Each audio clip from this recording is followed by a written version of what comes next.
வணக்கம் ட்ரேடர்ஸ். இன்னைக்கு நம்ம வந்து போஸ்ட் மார்க்கெட் ரிப்போர்ட் தான் பார்க்க போறோம். ஜனவரி 20ஆம் தேதி திங்கட்கிழமை நமக்கு நிஃப்டி 50 எப்படி பிஹேவ் ஆயிருக்குங்கிறதா நம்ம இன்னைக்கோட அனாலிசிஸ் இந்த வீடியோல. நிஃப்டி 50 பார்த்தீங்கன்னா, ரொம்ப நல்ல நியூஸ். மார்க்கெட் வந்து கொஞ்சம் மேல போயிருக்கு. அதாவது நம்ம கடந்த ஒரு 1 வாரமா மார்க்கெட் ரொம்ப கீழ தான் வந்துட்டுருக்கு. நான் வந்து வீக்லியிலருந்து ஸோ இங்கேருந்து பார்த்தீங்கன்னா, மார்க்கெட் போன வாரத்துலேருந்து மேல இங்கேருந்து டவுன்ஃபால் ஆகி, அப்படியே கீழ தான் வந்துட்டுருக்கு. அண்ட் இன்னைக்கு பார்த்தீங்கன்னா, மார்க்கெட் வந்து கேப் அப் ஓப்பன் ஆச்சு. So market gap up open ஆகி, ஆ ஒரு சின்ன புல் பேக் எடுத்துட்டு, ஸோ மார்க்கெட் ஓப்பன் ஆனது எந்த இடத்துலனா 23,200. So market previous day close வந்து அதிலிருந்து ஒரு 200 பாயிண்ட், அதாவது ஒரு 20 பாயிண்ட் மேல ஓப்பன் ஆயிருக்கு. ஸோ இந்த கேப் அப் வந்து ஒரு நல்ல சிக்னல் தான். அதுக்கப்புறம் இந்த கேப்ப கவர் பண்ணிட்டு, திருப்பி மார்க்கெட் மேல போயிருக்கு. ஸோ இந்த மார்க்கெட் மேல போனது வந்து ரொம்ப நல்ல பாசிட்டிவ் நியூஸ். என்னன்னா, மார்க்கெட் ஒரு வாரமா கீழ வந்துட்டே இருந்துச்சு. அண்ட் இப்ப தான் ஃபர்ஸ்ட் டைம் வந்து அந்த பொசிஷன த மூவ் ஆயிருக்கு. இப்ப நம்மளோட சப்போர்ட் அண்ட் ரெசிஸ்டன்ஸ நமக்கு பார்த்தோம்னா, நான் உங்களுக்கு ஏற்கனவே சொன்னேன். இந்த 2023 200 வந்து ஒரு ஒரு நல்ல சப்போர்ட் அண்ட் ரெசிஸ்டன்ஸ். இதுக்கு மேல மார்க்கெட் போனா ஃபர்ஸ்ட் சிக்னல் நமக்கு வந்து மார்க்கெட் மேல போகும்னு அர்த்தம். 2வது வந்து 23,500. அதாவது இந்த பாயிண்ட். ஸோ நமக்கு இப்ப ஃபர்ஸ்ட் பாயிண்ட்ட தாண்டிருச்சு. மார்க்கெட் நமக்கு நேத்து இந்த இருந்துச்சு. ஸோ இந்த சப்போர்ட் இந்த ஒரு பிளாக் லைன தாண்டிருச்சு. அதுக்கப்புறம் மார்க்கெட் இங்க போணும். ஸோ ஏன் இந்த பிளாக் லைன் ரொம்ப இம்பார்ட்டன்ட்னா, நான் உங்களுக்கு சொல்லியிருந்தேன். அதாவது போன வாரம் ஒரு ரெட் கேண்டில் ஃபார்ம் ஆயிருந்துச்சு. அந்த ரெட் கேண்டில்க்கு இன்சைட் கேண்டிலா தான் ஃபார்ம் ஆயிட்டே இருக்கு எல்லாமே. ஸோ இந்த ரெட் கேண்டில தாண்டி எப்போ ஃபர்ஸ்ட் மேல போகுதோ, அப்பதான் நமக்கு வந்து பாசிட்டிவான நியூஸ்ன்னு சொல்லி. நீங்க இப்போ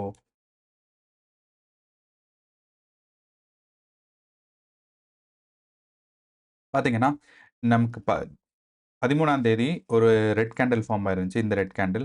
இந்த ரெட் கேண்டில்ல இருந்து மார்க்கெட் வந்து மேல போயிட்டே இருந்துச்சு. ஆனா, நமக்கு இந்த 3 நாளுமே இந்த ரெட் கேண்டிலோட ரேஞ்ச்ல தான் மார்க்கெட் இருந்திருக்கு. ஆனா, இன்னைக்கு என்ன அட்வான்டேஜ் அப்டின்னா, போன வாரம் அதாவது 16ஆம் தேதி எந்த லெவல்ல இருந்துச்சோ, அந்த லெவலுக்கு மார்க்கெட் மேல போயிருக்கு. அண்ட் மார்க்கெட் க்ளோஸ் ஆனது பாசிட்டிவ்ல. அதாவது ரெட்டா க்ளோஸ் ஆகல, கிரீனா க்ளோஸ் ஆயிருக்கு.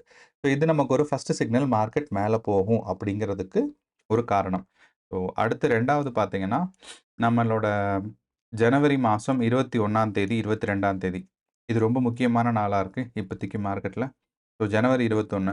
ஜனவரி 21ல எந்த பிரைஸ் ரேஞ்ச்ல இருந்துச்சோ, பாருங்க ஜனவரி 21ல எந்த பிரைஸ் ரேஞ்ச்ல இருந்துச்சோ, அதே பிரைஸ் ரேஞ்ச்ல தான். ஜனவரி 22 ஓப்பன் ஆனது 23,350. இன்னைக்கு க்ளோஸ் ஆயிருக்கிறது 23,240ல க்ளோஸ் ஆயிருக்கு. ஸோ 23,344. இங்க பார்த்தீங்கன்னா 23,350ல க்ளோஸ் ஆயிருக்கும். ஸோ இந்த ரேஞ்ச் தான். ஸோ இன்னைக்கு நம்ம மார்க்கெட் இந்த இடத்துல நமக்கு வேல்யூ இருக்கு. இந்த இடத்துல நமக்கு வேல்யூ இருக்கு. 23,344. மார்க்கெட் வந்து எப்போ வந்து 23,350க்கு மேல க்ளோஸ் ஆகுதோ, அப்ப நமக்கு ஒரு ஃபர்ஸ்ட் சிக்னல் மார்க்கெட் மேல போறதுக்கான வாய்ப்பு இருக்குன்னு சொல்லி. இது நம்ம எப்படி தெரிஞ்சுக்கலாம்னா, ஆ நமக்கு பாருங்க நம்மளோட 200 SMA வந்து 100 கிராஸ் பண்ண போது. அப்படின்னா, இது வந்து ஒரு டைமண்ட் கிராஸ்ன்னு அர்த்தம். அதாவது மார்க்கெட் மேல போறதுக்கான ஃபர்ஸ்ட் சிக்னல். ஏற்கனவே 9 கிராஸ் பண்ணிருச்சு. அதுக்கப்புறம் இப்போ 100 கிராஸ் பண்ண போது. 50 கிராஸ் பண்ணிருச்சுன்னா, ஷூரா மார்க்கெட் வந்து ரிவர்ஸ் ஆக போகுதுன்னு தான் அர்த்தம். ஸோ, அப்போ எப்போ வந்து இந்த ரிவர்சிங் வந்து நடக்காம, நமக்கு வந்து கீழ போகாம மேல போகுதோ, அப்போ மார்க்கெட் நல்ல விஷயம். ஸோ, இதுக்கான காரணங்கள் வந்து 2, 3 இருக்கு. ஸோ, மார்க்கெட் இன்னைக்கு கிரீனா இருக்கிறது ஒரு பாசிட்டிவ் சைன். ஸோ, இத தாண்டி நம்ம மார்க்கெட் நாளைக்கு வந்து ஒரு 2,500 மேல போயிருச்சுன்னா, 23,500க்கு மேல போயிருச்சுன்னா, மார்க்கெட் நேரா அப்படியே மேல போறதுக்கான வாய்ப்பு தான் நெறையா இருக்கு. ஸோ, இது நமக்கு ஒரு நல்ல விஷயம். அதே மாரி நம்மளோட எஃப்ஐஐ டேட்டாஸ் பார்த்தோம்னா, அதாவது கேஷ் மார்க்கெட் போயிட்டு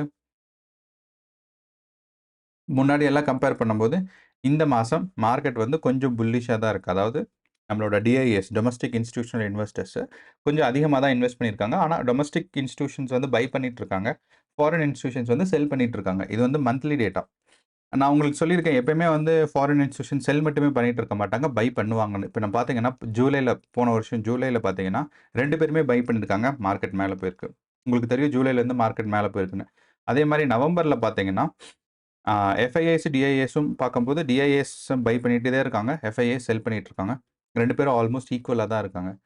ஸோ அதே மாரி மார்க்கெட் வந்து மார்ச்ல மேல போயிருக்கு. 2 பேரும் பை பண்ணியிருக்காங்க. ஜூன், ஜூலைல பார்த்தீங்கன்னா, கன்சாலிடேட் பண்ணும்போது லைக் டெய்லி இல்ல. இது வந்து மந்த்லி டேட்டா. கன்சாலிடேட் பண்ணும்போது டிஐஎஸ், எஃப்ஐஐஸ் 2 பேருமே பை பண்ணியிருக்காங்க. அதனால தான் மார்க்கெட் ஒரு 6% மேல போயிருக்கு. இதே இது நம்ம வந்து டேல பார்த்தோம்னா, அதாவது மார்க்கெட் வந்து கடைசியா மேல போனப்போ டைம் என்னன்னா, நம்மளோட எஃப்ஐஐஸும், டிஐஎஸும் 2 பேருமே ஜனவரி 2ஆம் தேதி தான் பை பண்ணியிருக்காங்க. மீதி எல்லா டைமுமே எஃப்ஐஐ செல் பண்ணிட்டு இருக்காங்க. டிஐஐ பை பண்ணிட்டு இருக்காங்க. ஆனா, ஜனவரி 13க்கு அப்புறம் என்ன ஆயிருக்கு அப்டின்னா, 13ஆம் தேதி டிஐஎஸ் வந்து எஃப்ஐஐஸோட டபுள் மடங்கா வாங்கியிருக்காங்க. அதுக்கு அடுத்த நாள் பார்த்தீங்கன்னா, 2 பேரும் ஈக்குவல் ஆயிட்டாங்க. ஸோ எஃப்ஐஐஸ் அவங்களோட இத இன்கிரீஸ் பண்ணிட்டாங்க போர்ட்ஃபோலியோவ. 2வது பார்த்தீங்கன்னா, அடுத்த ஜனவரி 15ம் ஆல்மோஸ்ட் இன்கிரீஸ் ஆயிட்டாங்க. இன்னைக்குன்னா 2 பேரும் ஆல்மோஸ்ட் ஈக்குவல் தான். ஒரு 1000 குரோர்ஸ் டிஃபரன்ஸ் இருக்கு. ஸோ இது வந்து குவான்டிட்டீஸ். கேஷ் மார்க்கெட் இவ்ளோ வந்து வேல்யூவ வந்து அவங்க செல் பண்ணியிருக்காங்க. இவ்ளோ வந்து வேல்யூவ பை பண்ணியிருக்காங்கன்னு அர்த்தம். ஸோ இது கேஷ் மார்க்கெட் ஹிஸ்டரி. ஸோ அதனால இதோட என்ன நல்ல விஷயம் அப்டின்னா, 2 பேரும் ஈக்குவல் ஸ்ட்ரென்த் வந்துட்டு இருக்காங்க. மொமெண்ட் வந்து இந்த மார்க்கெட் எப்போ திரும்பும் அப்டின்னா, எஃப்ஐஐஸும் சேர்ந்து பையிங் ஆரம்பிக்கும்போது தான் மார்க்கெட் கண்டிப்பா திரும்பும். ஸோ டிஐஎஸ் கான்ஸ்டன்ட்டா பை பண்ணிட்டே தான் இருக்காங்க. ஸோ இது வந்து நமக்கு நல்ல விஷயம் தான். அண்ட் ஆப்ஷன்ஸ் அண்ட் ஃபியூச்சர்ஸ் பார்க்கும்போது, நம்ம ஓப்பன் இன்ட்ரெஸ்ட் பார்த்தோம்னா, உங்களுக்கு தெரியும். நான் சொன்னேன் 23,000ல தான் ஒரு பெரிய ரெட் கேண்டில், அதாவது ஒரு பெரிய ஒரு புட் ஆப்ஷன் இருக்கு. கிரீன் கலர் பார் இருக்கு. இந்த புட் ஆப்ஷனோட என்ன அட்வான்டேஜ் அப்டின்னா, உங்களுக்கு நேத்து நீங்க நம்ம சொன்னத கவனிச்சிருந்திருக்கலாம். 23,200ல இருந்திருக்கும். 23,200லேருந்து நமக்கு வந்து சப்போர்ட் எங்க வந்துருச்சுன்னா, 23,000க்கு வந்துருச்சு. அப்போ கொஞ்சம் மார்க்கெட் மேல போயிருக்குன்னு அர்த்தம். அதே மாரி இதுக்கப்புறம் பார்த்தீங்கன்னா, இந்த கிரீன் அண்ட் ரெட்டோட ரேஷியோ வந்து இங்க தான் ரொம்ப அதிகமா இருக்கு. ஸோ இதுதான் நமக்கு ஒரு சப்போர்ட் இல்லன்னா, ஒரு ரெசிஸ்டன்ஸா வச்சுக்கலாம். மேல கீழ வரதுக்கு. இதுதான் நான் சொல்லிட்டே இருப்பேன். ஸோ 23,000 கீழ கிராஸ் ஆச்சுன்னா மார்க்கெட் கீழ போயிட்டே இருக்கும் அப்படின்னு. ஏன்னா புட் ஆப்ஷன் இங்க நெறைய இருக்கு. 25 lakhs குவான்டிட்டி இங்க இருக்கு. இது வந்து அமௌண்ட் இல்ல. இப்ப நம்ம காமிக்கிறது இந்த 75.72 அதே மாரி 5.75 இது 2மே வந்து அமௌண்ட், அதாவது அதோட வேல்யூ இல்ல, குவான்டிட்டி. இத்தன குவான்டிட்டி வாங்கியிருக்காங்க. புட் ஆப்ஷன்ல இருக்கு. அதே மாரி இத்தன குவான்டிட்டி கால் ஆப்ஷன்ல இருக்குன்னு. ஸோ 23,000க்கு கீழ போச்சுன்னா, இத்தன புட் ஆப்ஷன் ஹிட் ஆயிரும். அதாவது ஹிட் ஆகும்னா லைக் எக்ஸிக்யூட் ஆயிரும். அந்த வந்துச்சுன்னா மார்க்கெட் கடகடன்னு கீழ விழும். இதனால தான் நான் மார்க்கெட் எப்பயுமே இதுக்கு கீழ வந்தா கீழ போகும்ன்னு சொல்லிட்டு இருக்கேன். அதே மாரி நம்ம 23,500ல பாருங்க. 23,500ல பார்க்கும்போது கால் ஆப்ஷன், அதாவது இதுக்கு மேல மார்க்கெட் போகும் அப்படின்னு சொல்லி எவ்வளோ குவான்டிட்டி வச்சிருக்காங்கன்னா 48.29 லேக்ஸ் லட்சங்கள் வந்து அந்த இடத்துல குவான்டிட்டி இருக்கு. அதுக்கு ஆப்போசிட்டா புட் இருக்கிறது எவ்வளோன்னா, மார்க்கெட் கீழ போகும். அந்த அந்த ரேஞ்ச்லேருந்து கீழ போகும்ன்னு சொல்றவங்க எவ்வளோன்னா 10 லேக்ஸ் குவான்டிட்டி. ஸோ அதாவது இந்த 2 ரேஞ்சும் 23லயும் 23,500, 23,600 இந்த ரேஞ்ச தாண்டிருச்சுன்னா, மார்க்கெட் வந்து கண்டிப்பா மேல போகும். ஸோ இதனால தான் நான் எப்பயுமே சொல்லிட்டே இருப்பேன். இது ஓப்பன் இன்ட்ரெஸ்ட்ன்னு சொல்லுவாங்க. இது வந்து யாரும் கவர்ன் பண்ணி வைக்கலாம். மக்கள், அதாவது பெரிய பெரிய இன்ஸ்டிடியூஷன்ஸ், அதே மாரி பெரிய பெரிய இன்வெஸ்டர்ஸ் இவங்க எல்லாம் சேர்ந்து என்ன பண்றாங்க அப்டின்னா, அதாவது ஒரு சின்ன சின்ன அதாவது இண்டிவிஜுவல் ட்ரேடர்ஸே கூட நீங்க எடுத்துக்கலாம். எல்லாரும் சேர்ந்து இந்த ஒரு பிரைஸ் ரேஞ்சும், இந்த ஒரு பிரைஸ் ரேஞ்ச், அதாவது 23,000த்தையும் இங்க 23,600 இந்த 2 பக்கமும் பார்க்கும்போது, இந்த பக்கம் மார்க்கெட் இத தாண்டுனா மேல போகும். ஸோ இத தாண்டுனா இந்த ஆர்டர்ஸ் எல்லாம் எக்ஸிக்யூட் பண்ணுங்க அப்படின்னு சொல்லி வீக்லி ஆப்ஷனோ இல்ல மந்த்லி ஆப்ஷனோ வாங்கி வச்சிருப்பாங்க. ஸோ இதனால தான் இந்த ரேஞ்சில நமக்கு நெறைய இருக்கு. ஸோ இவங்கெல்லாம் கிளியரா அனலைசிஸ் பண்ணி மார்க்கெட் எந்த பக்கம் போகும், போகாதுங்கிறத வச்சு சொல்றாங்க. ஸோ அப்ப அதனால நமக்கு என்ன தெரிஞ்சுக்கலாம் அப்படின்னா, இது ஒரு சப்போர்ட் அண்ட் ரெசிஸ்டன்ஸ். ஸோ இதனால தான் நான் எப்பயுமே சொல்லிட்டே இருப்பேன். 23,000 வந்து ஒரு லோவர் சப்போர்ட், 23,500, 23,600 வந்து ஒரு மேல ஒரு ரெசிஸ்டன்ஸ். எப்போ இந்த 23,600 தாண்டுதோ, அப்போ வந்து மார்க்கெட் மேல போகும்னு. ஸோ இன்னைக்கு பாருங்க அட் த மனி. ஸோ இந்த 23,344 இதுதான் அட் த மனின்னு சொல்லுவாங்க. இன்னைக்கு மார்க்கெட் பிரைஸ் எங்க இருக்குன்னு. ஸோ அட் த மனில நமக்கு ஒரு நல்ல விஷயம் என்னன்னா, பிசிஆர், அதாவது பிசிஆர்ன்னு சொன்னா புட் கால் ரேஷியோ 1.97 இருக்கு. அதாவது 1 இருந்துச்சுன்னா 2 பேருமே ஈக்குவல்னு அர்த்தம். ஈக்குவல்னா என்ன அர்த்தம்னா, மார்க்கெட் மேல போகுமா, கீழ போகுமான்னு ஒரு சர்டனிட்டி இல்ல. அதாவது கிளியரா தெரியாது நமக்கு. தெளிவா தெரியாதுங்கிறனால, நமக்கு வந்து புட்டோட ஆப்ஷனும், காலோட ஆப்ஷனும் பிரைஸ் ரேஞ்ச் பார்க்கும்போது 0.9 இருக்கு. எப்படின்னா ரொம்ப சிம்பிளா பார்ப்பாங்க. இந்த புட் இருக்குல்ல, இத எடுத்து டிவைட் பண்ணுவாங்க கால் கூட. உங்களுக்கு வந்து அதனால மார்க்கெட் வந்து தெரிஞ்சிரும். ஐ மீன் டிவிஷன் தான் ரேஷியோ. இத நீங்க பார்த்தீங்கன்னா தெரியும். So selected strike range and expiries. So இந்த அதாவது அட் த மனில 23,344 பார்த்தீங்கன்னா, 4.28 க்ரோர்ஸ் வந்து கால் ஆப்ஷன்ஸ் இருக்கு. அதே மாரி 4.17 வந்து புட் ஆப்ஷன்ஸ் இருக்கு. ஓப்பன் இன்ட்ரெஸ்ட், அதாவது இந்த இடத்துல இவ்ளோ கால்ஸ் இருக்கு. அத தாண்டுச்சுனாவோ, கீழ போச்சுனாவோ எக்ஸிக்யூட் ஆகுறதுக்கான இது கால் இருக்கு. ஸோ இது ஒரு நல்ல சிக்னல் தான். இந்த ரேஷியோ வந்து 0.9 இருக்கிறது நல்ல சிக்னல் தான். 0.8ஓ 0.7ஓ இருந்துச்சுன்னா ரொம்ப பேட் சிக்னல். என்னன்னா யாரோ ஒருத்தவங்க வெயிட்டா இருக்காங்கன்னு அர்த்தம். அதாவது கொஞ்சம் அப்பர் ஹேண்ட்ல இருக்காங்க. மார்க்கெட் எந்த பக்கம் வேணாலும் மூவ் ஆகலாங்கிறத பத்தி நம்ம தெரிஞ்சுக்கலாம். அதாவது புட் இருந்துச்சுன்னா மார்க்கெட் கீழ போகும். கால் இருந்துச்சுன்னா மார்க்கெட் மேல போகும்னு அர்த்தம். ஆனா, இங்க ஆல்மோஸ்ட் ஈக்குவல் குவான்டிட்டி இருக்கனால, மார்க்கெட் இந்த இடத்துல இருந்து எப்படி போகுங்கிறது 100% நமக்கு பிரெடிக்ட் பண்ண முடியாது. ஸோ இது ஒண்ணு. அடுத்து ஆனா எஃப்ஐஐ டேட்டாஸ் பார்க்கும்போது பார்த்தீங்கன்னா, நேத்து இவங்க கால் ஆப்ஷன் எவ்வளோ வாங்கியிருக்காங்கன்னா, 1.7 லேக்ஸ் குவான்டிட்டி வாங்கியிருக்காங்க. அதே மாரி புட் ஆப்ஷன் பார்த்தீங்கன்னா, 4.38 லேக்ஸ் வாங்கியிருக்காங்க. இது வந்து எஃப்ஐஐஸ், ஃபாரின் இன்ஸ்டிடியூஷனல் இன்வெஸ்டர்ஸ்.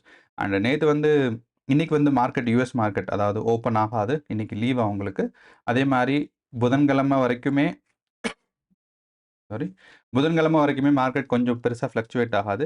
எனக்கு தெரிஞ்சு நம்மளோட பட்ஜெட் வர வரைக்குமே மார்க்கெட் இதே மாரி தான் போகும். பட்ஜெட் வந்ததுக்கப்புறம் தான் ஒரு பெரிய மூவ் மேல போறதுக்கான வாய்ப்பு இருக்கு. ஸோ நீங்க பிப்ரவரி 1 வரைக்கும் நீங்க வீக்லி கால் ஆப்ஷன் வாங்குறதா இருந்தா, பிப்ரவரி 1 வரைக்கும் நீங்க கொஞ்சம் வெயிட் பண்ணலாம். அதே இது மந்த்லி கால் ஆப்ஷன் வாங்குறதா இருந்தா, நீங்க தைரியமா வாங்கலாம். பட் கொஞ்சம் யோசிச்சு தான் வாங்கணும். ஏன்னா பிப்ரவரி 1 வரைக்கும் மார்க்கெட் ரொம்ப வாலடைலா தான் இருக்கு.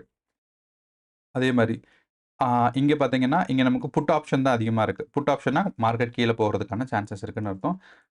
அது இவங்க ஷார்ட் காலிங்கோட புட் ஆப்ஷன் தான் இருக்கு. அதே மாரி நம்ம ப்ரோஸ் அதாவது அங்கேயும் பார்த்தீங்கன்னா, நமக்கு கால் ஆப்ஷன் அதிகமா இருக்கு புட் ஆப்ஷன விட.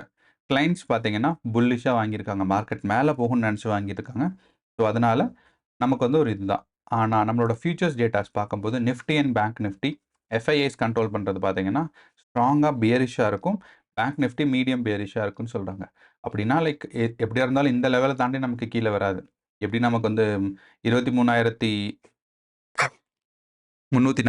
இருக்கு. ஸோ உங்களுக்கு தெரியும் இன்னைக்கு இன்னைக்கு market start ஆனதுலேருந்து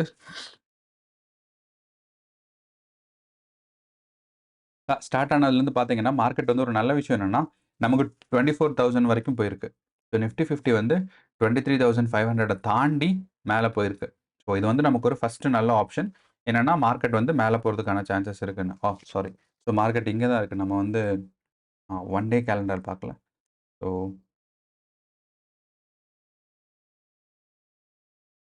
correct. So market வந்து 23,000 போகல. 23,000 லாஸ்ட் ஹையஸ்ட் பாயிண்ட் எங்க போயிருக்குன்னா 23,372 அதாவது 23,372 தான் போயிருக்கு.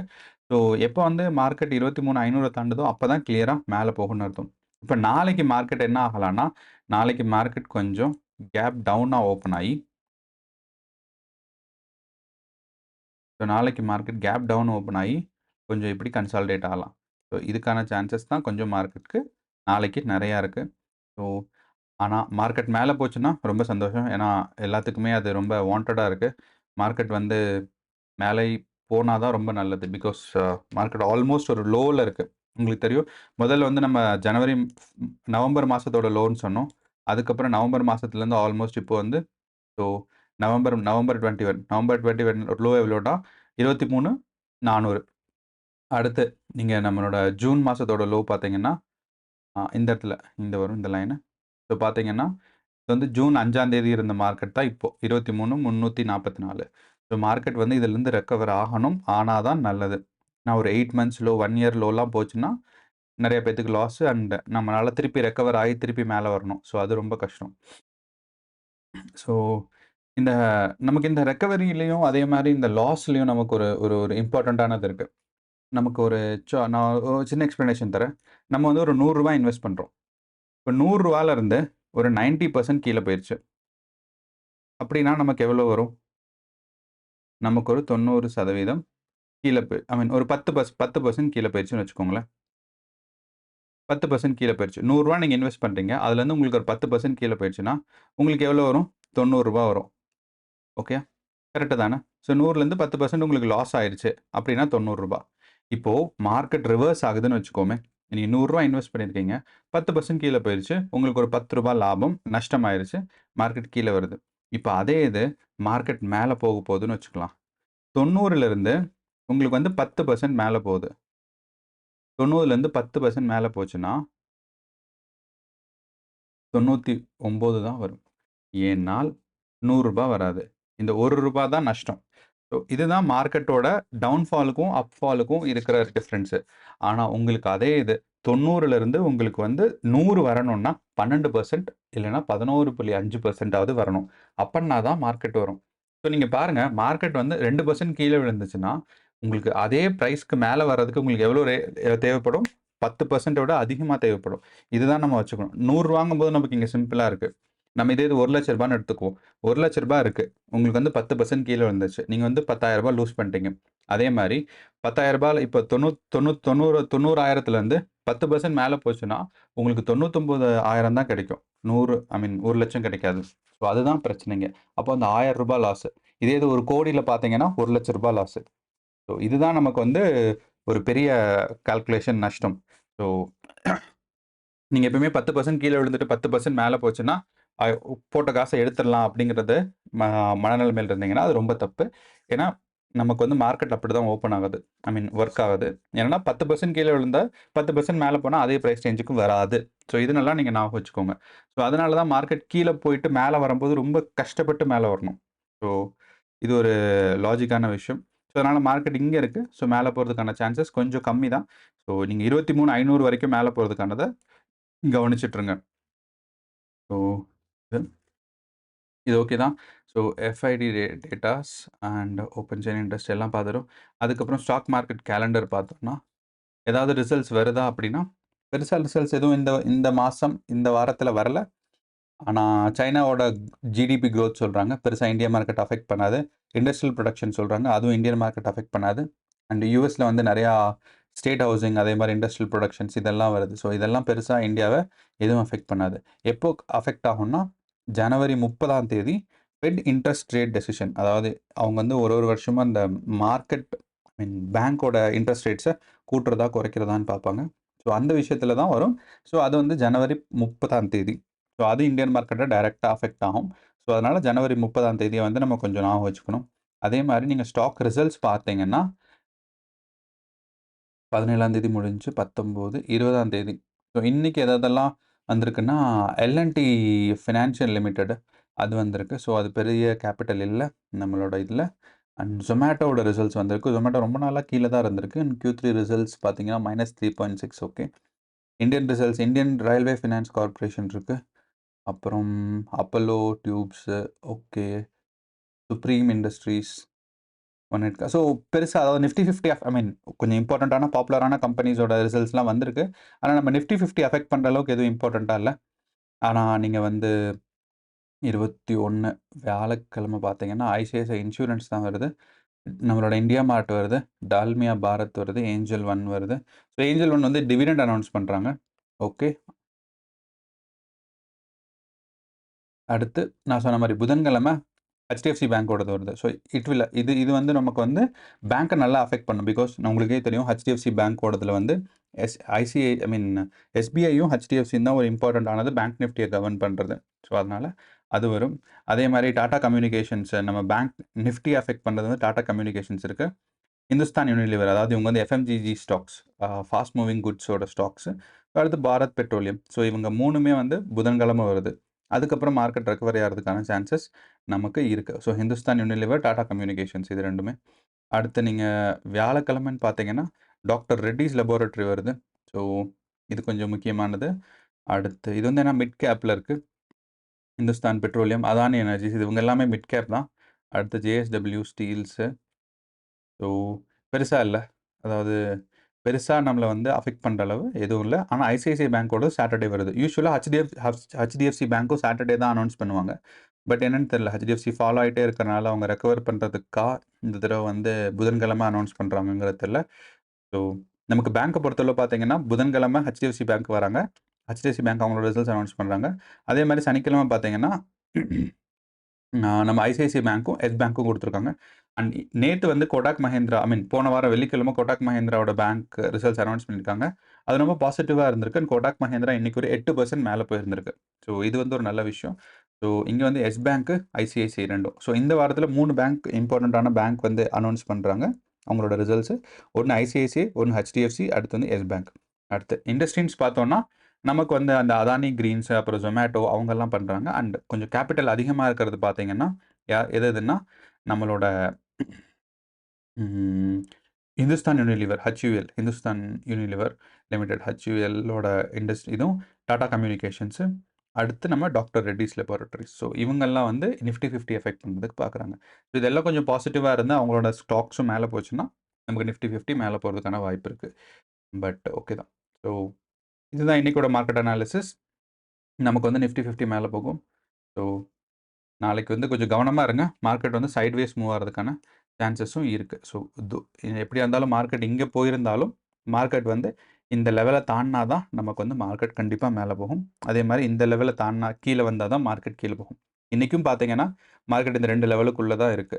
நல்ல விஷயம் ஏன்னா, நேத்த விட இன்னைக்கு வந்து மேல க்ளோஸ் ஆயிருக்கு. ஸோ ம் வேற எதுவும் இல்லன்னு நெனைக்கிறேன். ஸோ இந்த வீடியோ பிடிச்சிருந்தா லைக் பண்ணுங்க, கமெண்ட் பண்ணுங்க. அப்புறம் உங்க ஃப்ரெண்ட்ஸ் அண்ட் ஃபேமிலிக்கு இந்த வீடியோ ஷேர் பண்ணுங்க. ஸோ தட் அவங்களுக்கு ட்ரேட் பண்ணிட்டு இருந்தாங்கன்னா, அவங்களுக்கு இது பயனுள்ளதா இருக்கும். அண்ட் இதே மாரி டெய்லி நிஃப்டியும், பேங்க் நிஃப்டிய பத்தியும் தெரிஞ்சுக்கிறதுக்கு சேனல சப்ஸ்கிரைப் பண்ணுங்க. நன்றி, வணக்கம்.